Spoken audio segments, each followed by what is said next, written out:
se ve como bueno. El mesero pide la sopa, el mesero llega, le trae lo que ella pidió, ¿sí? Y después de estar ahí, presta la sopa, en un momento llama al mesero. El mesero llega y ve que ella está como medio enojada. ¿Sí? Dice el mesero, pruebe esa sopa. Le dice ella al mesero, dice, ¿qué pasó, señora? ¿Qué pasó, vecino? ¿Por qué hicieron un restaurante aquí?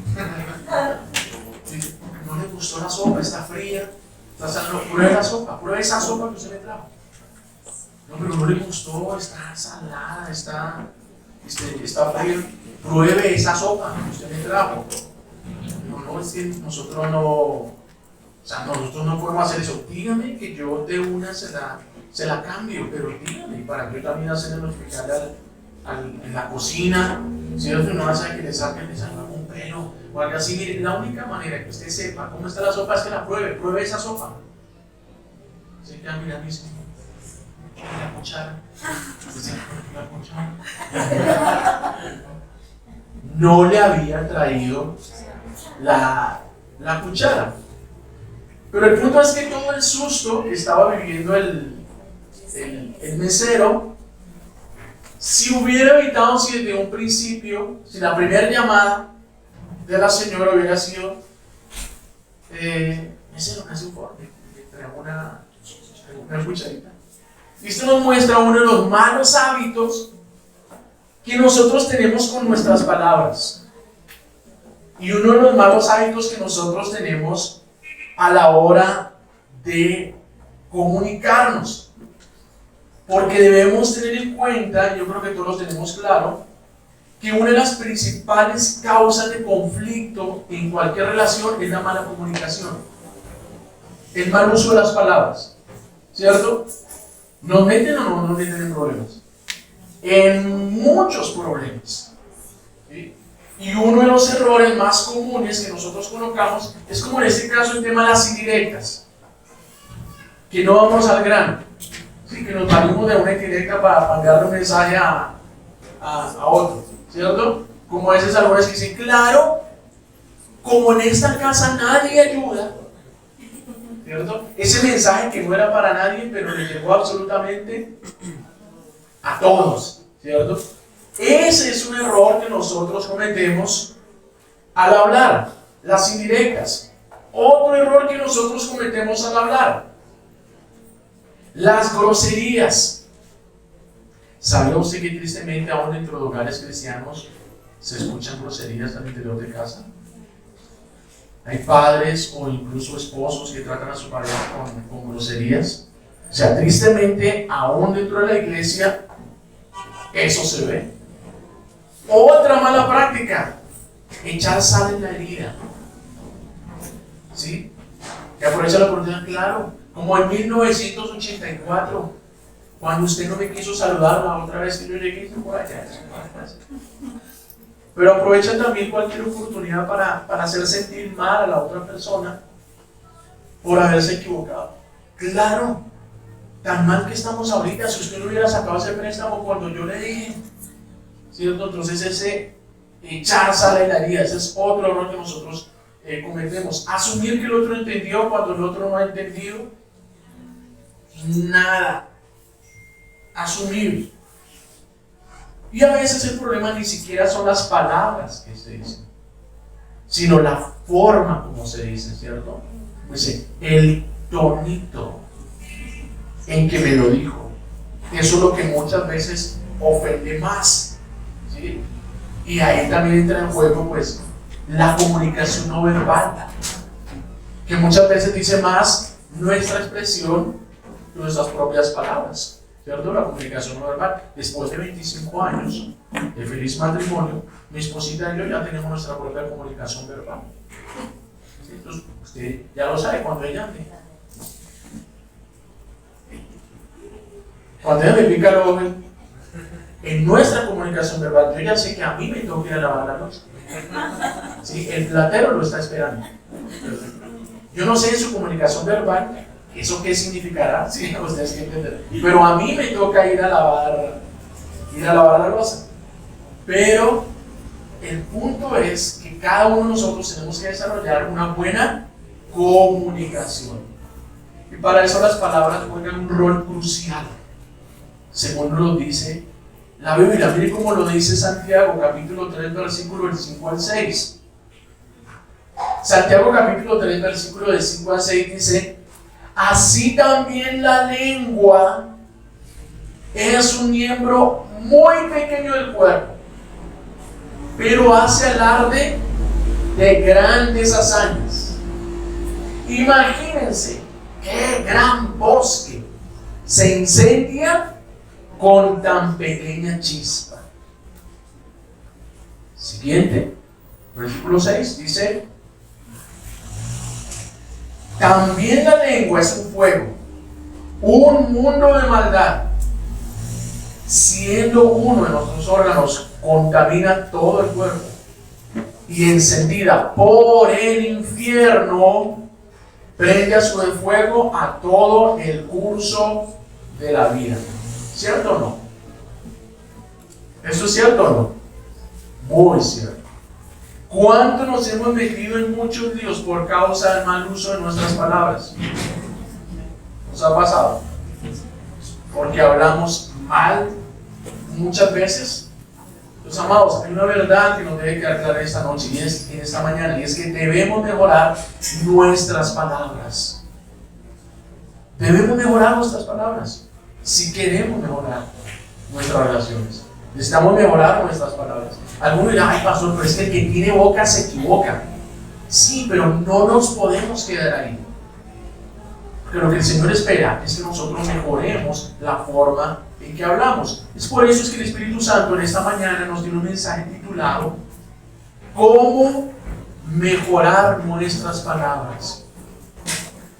¿Cómo mejorar nuestras palabras? ¿Sí? Y para ellos vamos a ir a la mejor palabra, la palabra de Dios, la cual, para enseñarnos a hablar y mejorar la forma en que hablamos, no se enfoca en aspectos técnicos. La palabra de Dios no se enfoca en el tema de dicción, vocalización, pronunciación, pero sí va al fondo del asunto. Y para ello quiero que veamos el ejemplo de Jesús, las palabras del Señor Jesús, refiriéndose a un grupo de personas que estaban hablando muy mal. Acompáñenme al Evangelio de Mateo, capítulo 12, versículos del 33 al 37. Evangelio de Mateo, capítulo 12, versículos 33 al 37. Aquí ve su hermano en esta mañana y dice: hola, aprenda a hablar. Hablar bien. Hablar bien. Evangelio de Mateo capítulo 2, versículos de 33 al 37. Nosotros vamos a ver esta mañana 3 pautas para mejorar nuestras palabras. 3 pautas que necesitamos aplicar para mejorar nuestras palabras. ¿Le interesa aprender a hablar mejor, aprender a comunicarse mejor? Miren lo que dice la Escritura. Capítulo 12 del Evangelio de Mateo, versículo 33 al 37. Dice: si tienen un árbol bueno, un buen árbol, su fruto es bueno. Si tienen un mal árbol, su fruto es malo. Al árbol se le reconoce por su fruto. Camada de víboras, ¿cómo pueden ustedes que son malos decir algo bueno? De la abundancia del corazón habla la boca. El que es bueno, de la bondad que atesora en el corazón, saca el bien. Pero el que es malo, de su maldad, saca el mal. Pero yo les digo que en el día del juicio, todos tendrán que dar cuenta de toda palabra ociosa que hayan pronunciado. Porque por tus palabras se te declarará inocente y por tus palabras se te condenará. Amén y amén. Que el Señor bendiga su palabra en esta mañana. Señor, a diferencia de nuestras palabras, que muchas veces, Señor, destruyen, tu palabra, Señor, edifica. Tu palabra exhorta, tu palabra corrige. Y tu palabra consuela, Señor. Señor, ¿a dónde más iremos? Si solo tú tienes palabras de vida eterna. Espíritu Santo, te ruego que tomes este mensaje y lo apliques a tu iglesia, Señor, de manera que cumpla el propósito por el cual fue enviado cuando tú lo pronunciaste, Señor. Te lo ruego en el nombre del Señor Jesús de Nazaret, que por favor te lleves toda distracción de nuestra mente. Nos permita, Señor, estar completamente atentos a tu instrucción en esta mañana. Te lo rogamos en el nombre del Señor Jesucristo de Nazaret. Amén y amén. Muy bien, palabras duras estas, ¿no? El Señor se ve como enojado, dice, camada, raza de víboras. ¿Cómo es que ustedes, siendo malos, pueden decir algo bueno? Pero ¿a quién le está dirigiendo el Señor estas palabras? A un grupo de fariseos. A ellos les está refiriendo estas palabras. Porque el Señor no hacía mucho había sanado a un ciego y mudo que estaba endemoniado. Por causa de los demonios, este hombre no podía ni ver ni podía hablar. El Señor expulsa al demonio, el Señor sana a este hombre, ¿sí?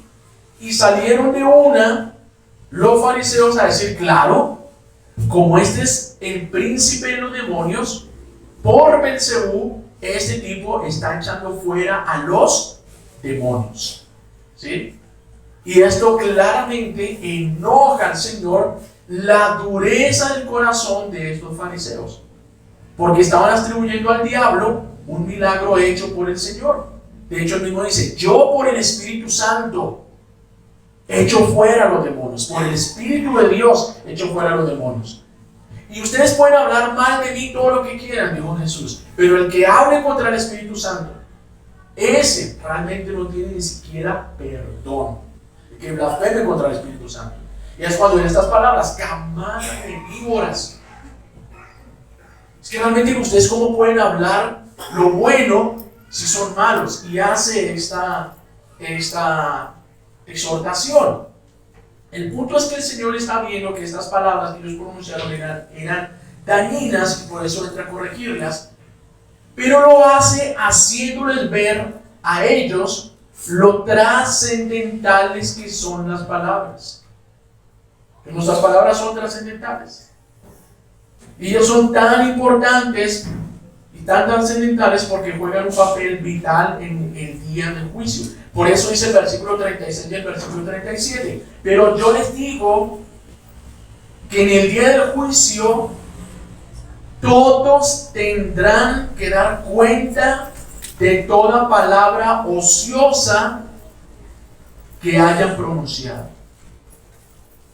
Todos tendrán que dar cuenta de toda palabra ociosa que hayan pronunciado, porque por tus palabras se te declarará inocente y por tus palabras se te condenará.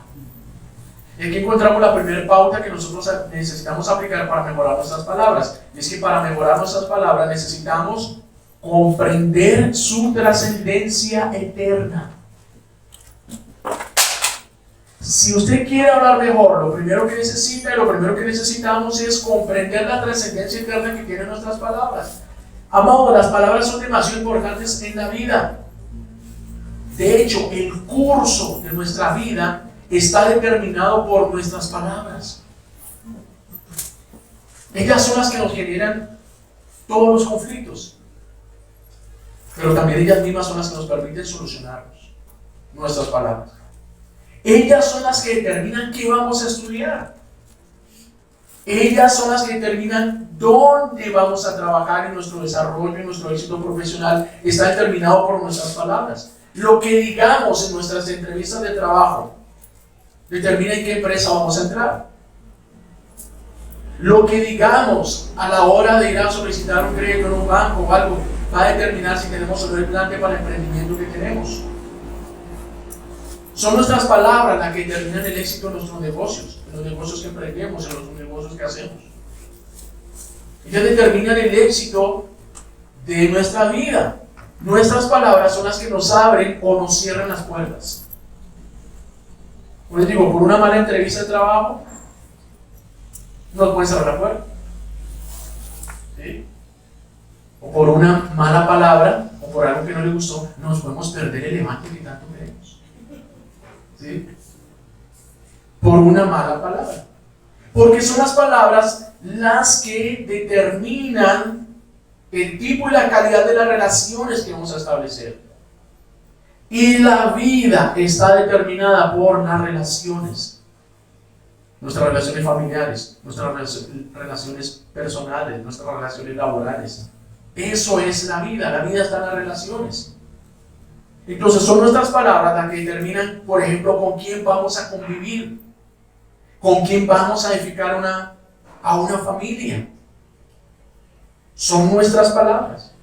Recordemos que cuando estamos buscando pareja, hay varios elementos que juegan un papel importante. Uno de ellos es el tema de la atracción física, ¿cierto? Tiene que haber algo que te guste a esa persona, eso es importante, pero lo que enamora no es eso. Lo que enamora es lo que se dice y cómo se dice. Eso es lo que realmente enamora, más allá del físico, ¿cierto? Lo que se dice y cómo se dice. La vida está en las relaciones y el éxito de las relaciones está determinado por nuestras palabras. Entonces, amados, es un hecho que nuestras palabras son demasiado importantes para la vida.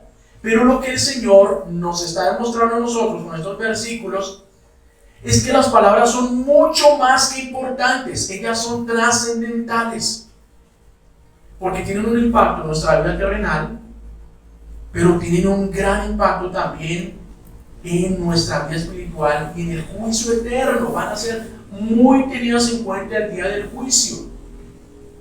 Y el Señor habla de manera especial de esas palabras ociosas.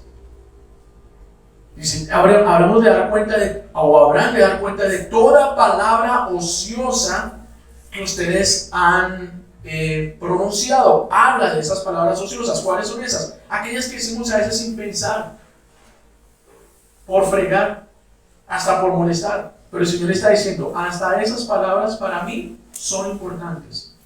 Está diciendo el Señor. Por eso es que el proverbista en el capítulo 18, el versículo 21 dice que el poder de la vida y de la muerte está en la boca. El poder para la vida y para la muerte está en la boca. Con nuestras palabras podemos sanar a una persona, restaurar una relación, o podemos matarla en vida. Podemos matarla en vida con una palabra mal dicha, en un momento oportuno, una palabra fuera de contexto. ¿Sí? Literalmente podemos matarla en vida. Y escuchaba un caso terrible que pasó en unos exámenes que trucaron, ¿sí? A una señora que se estaba sintiendo mal, ella va, se hace algunos exámenes, ¿cierto? Pero a ella le entregan y el médico le da el diagnóstico, dice, no, mira, tienes tal tipo de cáncer, está demasiado avanzado y no te quedan menos de un mes de vida por lo avanzado que está. ¿Sí? Y esta mujer, al escuchar esas palabras, ella sale y se suicida. Y después de no saber que eran los exámenes de otra persona. Entonces, una palabra mal dicha, una sola palabra mal dicha, literalmente puede matar a una persona. Nuestros abuelos, o decía mi papá hace años después de que me vaciaba algo equivocado, realmente decían, pero tranquilo, las palabras no escalabran. Es decir, sí, pero realmente pueden matar. Pueden matar a una persona. ¿Sí? Pero el punto es que si nosotros, dice, el poder de la vida y de la muerte están en nuestras palabras. Si nosotros comprendiéramos la importancia que tienen las palabras para la vida terrenal y su trascendencia para la vida eterna, les aseguro que pensaríamos un poquito más antes de hablar. Y a eso es a lo que el Señor nos está llevando. Porque recordemos que ¿para qué el mensaje? Para los fariseos. Pero ¿quiénes estarán ahí escuchando? Los discípulos, los 12 que siempre permanecían con él. Entonces él está dando una lección pilas, que es que todo lo que se dice es trascendente. Necesitamos pensar antes de hablar, lo sabemos, ¿no? Que el Señor nos dio una boca y 2 oídos, porque Él espera que escuchemos más de aquello que nosotros mismos hablamos. Recuerdo hace años cuando teníamos la reunión de comité con el director financiero en la empresa donde trabajaba, nos reunía una vez al mes a mirar problemas, temas de calidad que nos salieron mal, compras más hechas, tela que se dañó, una cosa, la otra, porque eso pues tenía un impacto en los estados financieros de la empresa. Y siempre nos reunía ahí a los jefes de área, decía, bueno, ¿qué problema tenemos? Decía uno, don Víctor, es que yo creo, un momento, ¿ya pensó lo que va a decir? Sí, don Víctor, a ver, entonces dígalo. Esa era la que yo quiero ver. Pero pensó lo que va a decir. Porque algunas en ocasiones salían con algunas cosas que no se podían aplicar o no se podían hacer. Pensó lo que va a decir. Y aunque suena jocoso, realmente es algo que deberíamos aplicar mucho más. Entendiendo el impacto que tienen las palabras para la vida. Entonces recuerden, necesitamos comprender la trascendencia que tienen las palabras. Ahora, ¿pero por qué esa trascendencia eterna? ¿Por qué una simple palabra podría condenarnos? ¿Es acaso una palabra mal dicha más grave que una violación? ¿O más grave que un asesinato? Porque lo que el Señor está diciendo es que por sus palabras pueden ser condenados o pueden ser crucificados. ¿Es más grave una mala palabra que un asesinato? ¿O es más grave una mala palabra que una violación? Pues realmente no. El problema no está en las palabras en sí mismo. Entonces, ¿por qué es tan importante el papel de las palabras en el juicio? Porque ellas son las que dejan ver lo que hay en el corazón. El Señor pesa los corazones. Entonces, ¿por qué es importante su papel en el juicio? Porque ellas simplemente están diagnosticando lo que hay en el corazón. Por eso, recuerden, 34 y 35, las duras palabras del Señor. Camada de víboras. ¿Cómo pueden ustedes, que son malos, decir algo bueno? De la abundancia del corazón habla la boca. El que es bueno, de la bondad que atesora en el corazón, saca el bien. Pero el que es malo, de su maldad saca el mal. Es muy sencillo. El que vive hablando cosas malas, cosas terribles, eso es lo que hay en su corazón. Simplemente está sacando lo que hay en su corazón. Las palabras no son más que un electrocardiograma del alma. Y usted sabe que alguien cuando está enfermo del corazón o mal del corazón, ¿qué hace? ¿Cierto? Le mandan sacar un electro para mirar si tiene alguna arteria tapada, algún soplo, alguna riña, alguna cosa. Ese es el examen diagnóstico. El examen diagnóstico del alma humana son nuestras propias palabras. Por eso, si quieres conocer a una persona, cómo piensa, cómo siente, necesitamos tomarnos el tiempo de escucharla. Esto es lo que buscan hacer en una entrevista laboral. Hacen una prueba psicotécnica, ¿cierto? Pero está la entrevista, donde se toman unos minutos para intentar, porque es un intento realmente, conocer qué hay en el corazón, qué hay en la mente, qué hay en la cabeza de esta persona. Pero de eso se trata. Ahora, el Señor, para buscar conocer a las personas, Él les enseña una estrategia a sus discípulos. No porque Él necesitara conocer la mente y el corazón de alguien, porque Él conocía perfectamente a cada hombre, porque nuestro Dios es omnisciente. Otro de los atributos de los que vamos a hablar. Él no necesitaba conocer a alguien, pero como Él se estaba formando sus 12 discípulos, generalmente, ¿qué hacía con las personas? Los invitaba o se autoinvitaba a comer. ¿Cierto? Lázaro, ¿qué vas a hacer esa tarde, esa noche? Dice, no tengo nada. Ah, no, listo, vamos a comer. Dice, sí, hable, no, en tu casa. Es necesario que esta noche vaya y él se autoinvitaba. Sí, sí, algo así. ¿Y qué más que me invitara a comer hoy? Era su saludo. Y no llegaba solo, ¿no? Por eso llegaba con la tropa, llegaba con sus 12 y yo creo que más de 12 llegaban con él. Porque el Señor tenía claro que en medio de la conversación, que en medio de la comida, la gente se relaja. ¿Sí? Uy, a mí me pasó tal día, en 1984. Me pasó tal cosa, ¿cierto? Que en ese ambiente de la comida la gente se relaja, se distensiona, abre el corazón, deja ver lo que hay dentro de sí.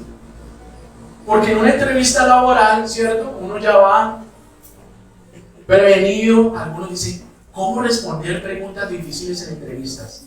Pues que en Google, ¿cierto? Y ya, se me preguntan esto. Ya llega como preparado.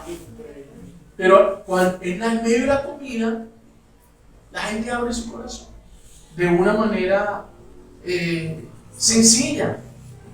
Y esto es lo que es la estrategia que el Señor les enseña a sus discípulos para buscar conocer a esa persona. Por eso es que las primeras citas que generalmente, o en nuestras épocas, las primeras citas que generalmente se tienen en pareja era, vamos a tomarnos un café.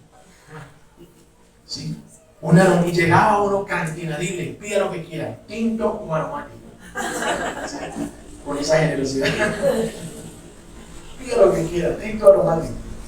Pero ahí el objetivo es conocerse, conocer el corazón. Esta verdad nos lleva a una conclusión muy sencilla. Que si queremos cambiar nuestras palabras, necesitamos cambiar nuestro corazón. Es así de sencillo. ¿Quieres cambiar tus palabras? Tienes que cambiar tu corazón. Tenemos que cambiar nuestro corazón. Por eso es que la segunda pauta para mejorar nuestras palabras es considerar el diagnóstico que ellas nos están brindando. Considerar el diagnóstico que nuestras propias palabras nos están brindando. Porque si en nuestra conversación constantemente están saliendo comentarios inmorales, comentarios sobre inmoralidad, comentarios de doble sentido, ahí tenemos un indicador de un área en nuestro corazón que necesitamos trabajar. Si en nuestras palabras constantemente hay pesimismo, ¿de qué nos está hablando eso? De nuestra propia incredulidad. Dice, no, eso no va a salir, eso no va a salir mal. No, es que yo como soy tan de malas. Pobrecito yo, es que yo siempre que juego a las escondidas me dan dos. Yo soy más de malas. Dice, no, esa vaina no va a salir, eso a mí no me prueban eso. Entonces a veces nos dejamos llenar.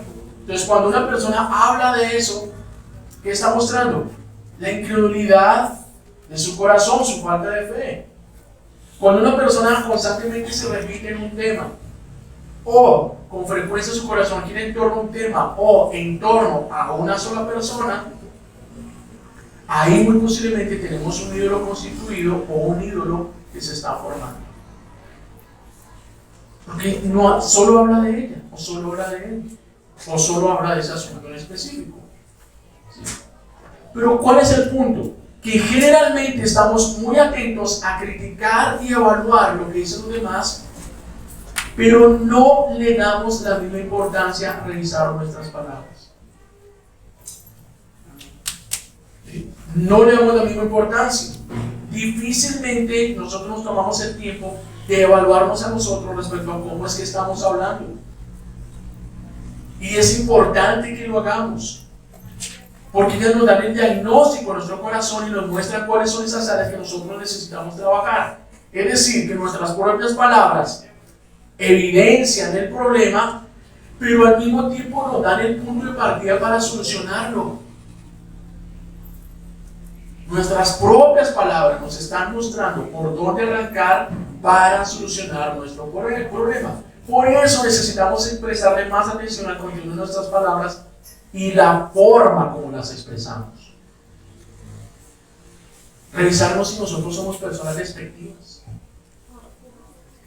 personas petulantes, si somos veraces, si acostumbramos a decir la verdad, si somos agresivos. Y en ese sentido, amado, todo aquel que quiere madurar debe darle gracias a Dios de que tiene un indicador muy confiable de cómo ver su corazón, de cómo ver su propio corazón. Y es un ejercicio que necesitamos hacer periódicamente, frecuentemente en las noches, de cómo es que yo estoy hablando, cómo es que estoy diciendo las cosas. Entonces, hasta aquí ya tenemos dos pautas. En primer lugar, necesitamos comprender la trascendencia, darle el peso y el valor que tienen las palabras, entender lo importantes que son para esta vida, para la vida eterna. Considerar el diagnóstico que ya nos dice, mirar nuestro propio corazón. Ahora, una vez que hemos hecho esto, muy posiblemente vamos a encontrar dentro de nosotros que dice, uy, no, esto hay que cambiarlo. ¿Sí? Porque si no cambia el corazón, pues no cambian las palabras. Entonces, ¿cómo podemos realmente empezar a desarrollar esos cambios? El Señor nos presenta una clave en el versículo 33, en la forma como Él lo expresa. Dice el versículo 33, si tienen un buen árbol, su fruto es bueno. Si tienen un mal árbol, su fruto es malo. Al árbol se le reconoce por su fruto. Entonces el Señor está utilizando una figura, refiriéndose a los fariseos. Dice que el árbol es el corazón. Ese es el árbol. ¿Y cuál es el fruto? Las palabras. Porque las palabras es lo que está produciendo el corazón. Menciona las palabras como un fruto, es decir, como es algo que se puede cultivar. Es por eso que en tercer lugar, para mejorar nuestras palabras necesitamos cultivar una relación orgánica con el Espíritu Santo. Si queremos mejorar nuestras palabras, necesitamos cultivar una relación orgánica con el Espíritu Santo. Porque el Señor se refiere a las palabras como un fruto, no se refiere como un producto. Porque los productos son el resultado de una actividad mecánica. Las cosas siempre se hacen de la misma manera y este es el resultado que obtengo. Eso es un producto. Pero el fruto es el resultado de una relación orgánica. El fruto es el resultado de una relación viva. Fruto, una relación orgánica. Esa relación que hay entre un tronco y una ramita que está pegada a ese tronco y unidos de manera continua. Y hay una transferencia de nutrientes del uno hacia el otro o del tronco hacia la ramita. Una relación orgánica. Esa palabra fruto que está utilizando Mateo acá es la misma que utiliza Pablo para referirse a las obras de la carne y el fruto del Espíritu.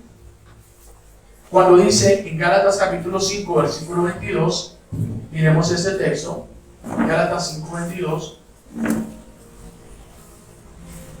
En cambio el fruto, carpo, el fruto del Espíritu es amor, ¿cierto? Alegría, paz, paciencia, amabilidad, bondad, fidelidad, humildad y dominio propio. No hay ley que condene estas cosas. El fruto del Espíritu es algo que se cultiva. Es algo que nunca pasa de un día para otro. ¿Cuál es la matica que usted la siembra hoy y le da fruto mañana? Ninguna.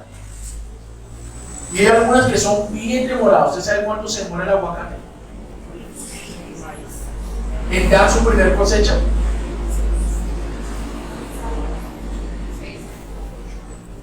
¿Quién nada más? En promedio se demora 5 años. En promedio se demora 5 años, ¿sí? En dar su primer cosecha. Contaba el pastor Johnny que cuando llevó los primeros maticas de aguacate, después de 3 años casi las arrancan. Casi las arrancan. No, perdí la plata.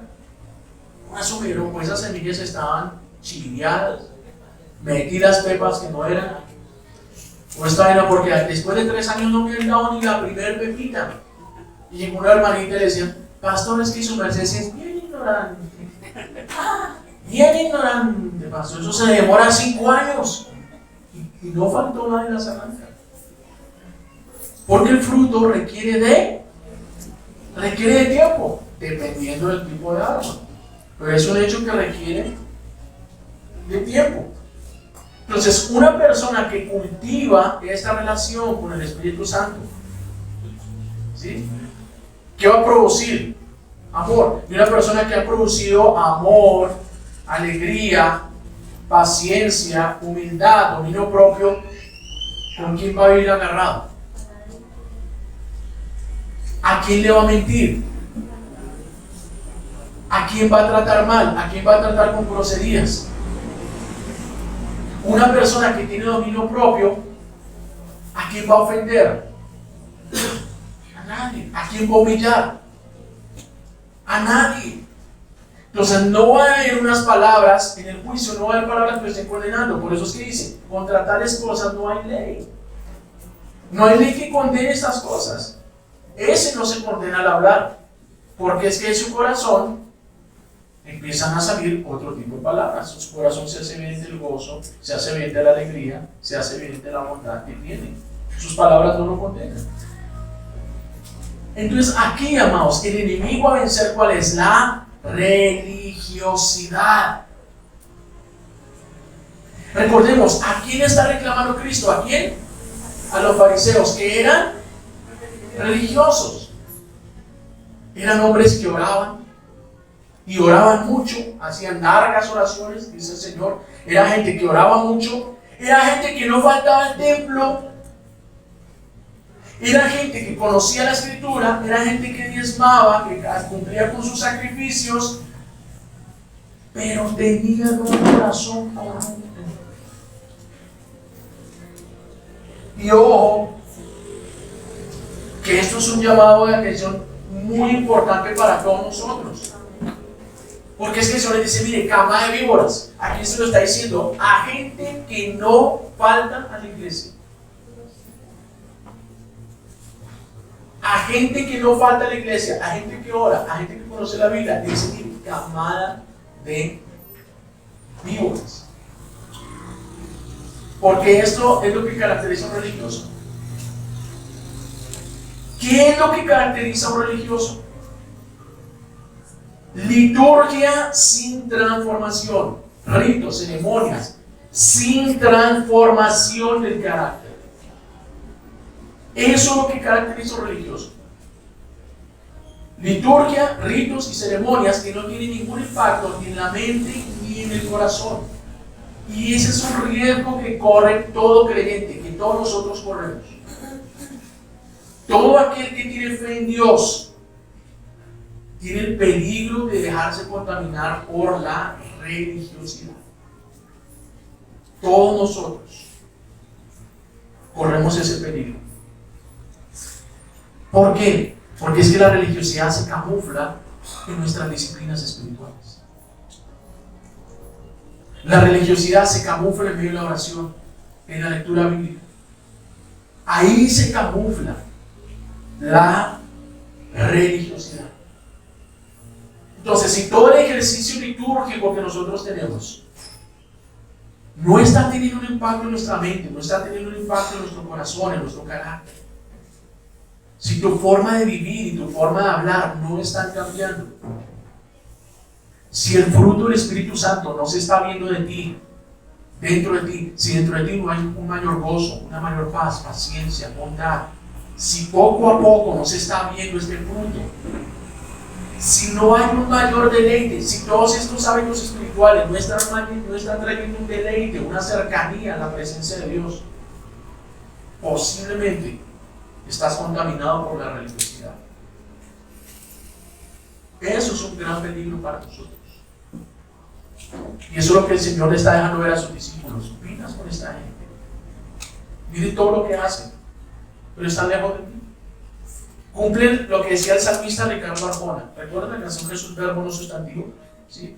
En mi barrio la más religiosa era doña Carlota. Hablaba de amor al prójimo y me ponchó 2 pelotas. Era la más religiosa, la que nunca faltaba a misa, la que nunca faltaba al culto, pero seguía siendo la misma mala leche, amargada. ¿Sí? Eso es religiosidad, liturgia sin transformación, sin cambios en el interior. ¿Por qué pasa esto? Por vivir las disciplinas espirituales, las ceremonias, de una manera mecánica. Siempre lo mismo, mecánica. Toca hacer el tiempo con Dios, porque es que toca. Toca venir al culto, porque es que si no empieza el pastor ahí con su pastilla y empieza el malo, uno ve que usted qué ganas. Toque por allá. Entonces ahí que hay una relación mecánica, no orgánica. ¿Cómo es una relación mecánica o una relación religiosa? Por ejemplo, voy a crecer en mi relación con el Señor y a partir de hoy me pongo una meta de 20 minutos de oración diarios. Yo listo, 20 minutos. Padre, en el nombre de Jesús, en este día te pido por favor que bendiga a mi familia, yo en mi casa, aquí a mi perrito. Padre, por favor, 20, ya. Ya completé los 20. Y el día que no cumple esos 20 minutos, entonces no, ya, hoy Dios no me va a bendecir. Hoy Dios no me va a ayudar. Porque es que no cumplí mis 20 minutos de oración. Entonces, ¿qué estás teniendo ahí? Una relación mecánica. Cuando hay una relación orgánica, ¿sabes qué puede pasar? Que llegaste a la hora de la mañana y oraste 10 minutos porque te levantaste muy tarde y tenías que salir de la oración. No cumpliste con tus 20 minutos. Pero llegaste al trabajo y buscaste una hora mañana. Pero no dejas pasar el día sin orar, o llegó la noche y te desquitas. O entras a tu tiempo de oración y no tienes problema de demorarte 1 hora, 2 horas. Porque ya tu relación es orgánica. El tiempo o las reglas fijas pierden valor. Una relación orgánica es donde hay hechos espirituales, disciplinas y dependencia flexibles. Flexibles a todo tiempo y a todo lugar. Una relación orgánica es donde hay contrición. Cuando el Espíritu Santo está señalando en un corazón y te está diciendo, esto está mal, ahí hay una relación orgánica. Si la palabra de Dios está pasando de largo, tú no tienes una relación orgánica, tienes una relación mecánica.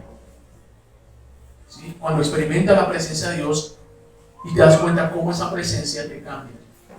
Recuerde, esto es un tema de fruto. Esto es un tema paulatino. Esto es un tema poco a poco. Porque ningún árbol produce fruto, ningún corazón va a cambiar sus palabras de la noche a la mañana. Eso es poco a poco. Entonces recuerden, mejorar las palabras no se trata de dicción, no se trata de pronunciación, de entonación, se trata de ir muriendo a nuestra naturaleza pecaminosa. Ir muriendo al maldito pecado todos los días. Y así como vamos muriendo, nuestras palabras van cambiando. Y ya no dañamos a los demás. Ya no herimos a los demás. Porque contra estas cosas no hay ley. Porque cada vez que dañamos a alguien, no es más que nuestro pecado que está aflorando, que se está haciendo evidente. Y es que el problema, amados, como lo veíamos, el verdadero problema no está en las relaciones que afectamos acá abajo. Eso es un problema y es incómodo y está mal vivir agarrado uno por el otro acá abajo, pero ese no es el verdadero problema. El verdadero problema es que estamos afectando nuestra relación con Dios. Ese es el verdadero problema. El verdadero problema es que si no cambiamos nuestro corazón y no cambiamos nuestras palabras, vamos a enfrentar un juicio un día del cual no vamos a salir bien librados. Eso sí es un problema. Llegar a ese juicio eterno y no salir bien librados porque nuestro corazón no ha sido regenerado, no ha sido cambiado. Porque nuestra distancia con los hermanos es nuestra distancia con el Señor. Y el Señor lo ilustra de diferentes maneras en la Biblia, pero un caso muy concreto es cuando el Señor en la primera carta de Pedro le dice a los esposos, le dice: maridos, traten con delicadeza a sus mujeres, trátenlas como vaso frágil, reconociéndolas como herederas de la gracia, para que sus oraciones no tengan estorbo. Si usted no se sabe relacionar bien con ellas, ustedes están distantes de mí. Eso es lo que está diciendo el Señor. Si ustedes no se están tratando bien entre ustedes realmente están distantes entre ustedes, esa distancia entre ustedes les está mostrando la distancia que tienen de mí. Lo lejos que están de mí. Entonces necesitamos corregir eso, y para eso cultivar una relación orgánica con el Espíritu Santo real. Y de esta manera, paso a paso, día a día, nuestro corazón va a ir siendo transformado. Y a medida que cambie nuestro corazón, nuestras palabras también lo van a hacer. Hubo un hombre que tuvo esta experiencia con el Señor. Porque desde que yo estaba preparando ese texto y al leerlo, como les digo, siempre el primer bailador que lo recibo soy yo.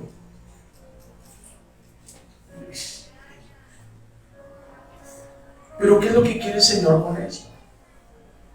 Porque esta lección para los fariseos, pero más que una lección para los fariseos, era una lección para los discípulos. Y lo es para nosotros hoy. El Señor espera que tengamos la misma experiencia que tuvo el profeta Isaías, cuando tuvo su encuentro con el Señor. Isaías tiene una visión de la gloria de Dios, se encuentra con Dios de frente, y ve unos seres celestiales, ve unos querubines, que se tapan el rostro, el cuerpo, y que vuelan, pero él está delante de la gloria de Dios. Y miren cómo él relata este encuentro del profeta Isaías capítulo 6. Isaías delante del Señor dice: ¡ay de mí! Que estoy perdido. Soy un hombre de labios impuros y vivo en medio de un pueblo de labios impuros. Y mis ojos han visto al Rey, al Señor de los ejércitos. Él reconoce la gloria del Señor, y lo primero que evidencia dentro de sí mismo y su propio pecado es que yo soy un mal hablado. Yo soy un tipo reconocido, soy un regamín, soy feo.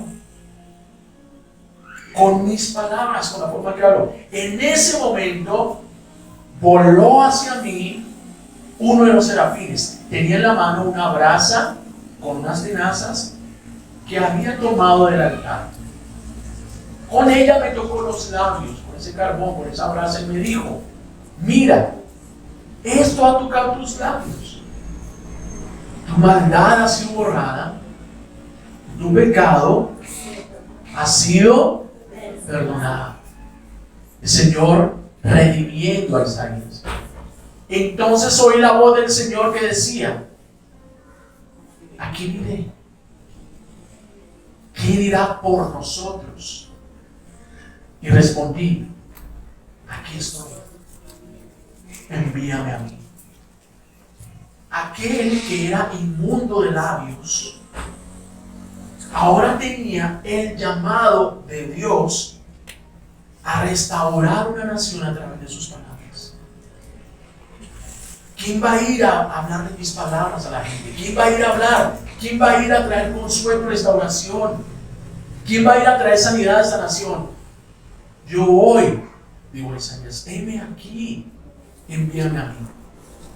Y el Señor nos ha redimido. ¿Hay alguien aquí redimido y perdonado por el Señor?